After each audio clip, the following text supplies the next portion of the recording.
Meski berhasil selamat dari jurang degradasi Liga 2, permasalahan finansial masih membelit Sriwijaya FC. Hingga menjelang berakhirnya play-off degradasi 2024-2025, permasalahan tunggakan gaji dan uang muka pemain dan pelatih Sriwijaya FC belum tuntas. Para pemain bahkan mengancam mogok bertanding saat menghadapi Nusantara FC pada laga terakhir Grup H akhir pekan nanti. Terkait dengan hal ini, manajemen Sriwijaya FC sudah berkomunikasi dengan pemain untuk tetap bertanding pada laga akhir, namun belum mencapai titik temu. Manajemen telah menyampaikan permintaan pemain ke manajemen klub untuk segera menyelesaikan permasalahan tunggakan itu.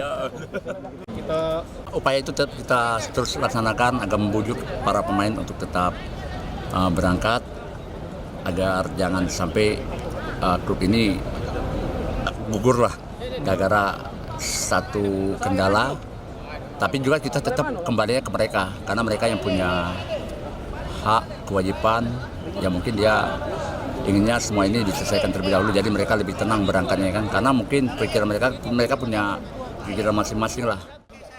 Sampai saat ini tunggakan gaji pemain masih tersisa 2 bulan, pelatih 4 bulan, serta ofisial tim 2 bulan. Jika Sriwijaya FC benar-benar absen dalam laga terakhir melawan Nusantara FC, Laskar Wongkito bisa menghadapi sanksi berat. Sanksi tersebut mencakup pemotongan poin yang berpotensi menggagalkan kelolosan dari degradasi serta denda besar. Nur Muhammad, Kompas TV, Palembang, Sumatera Selatan.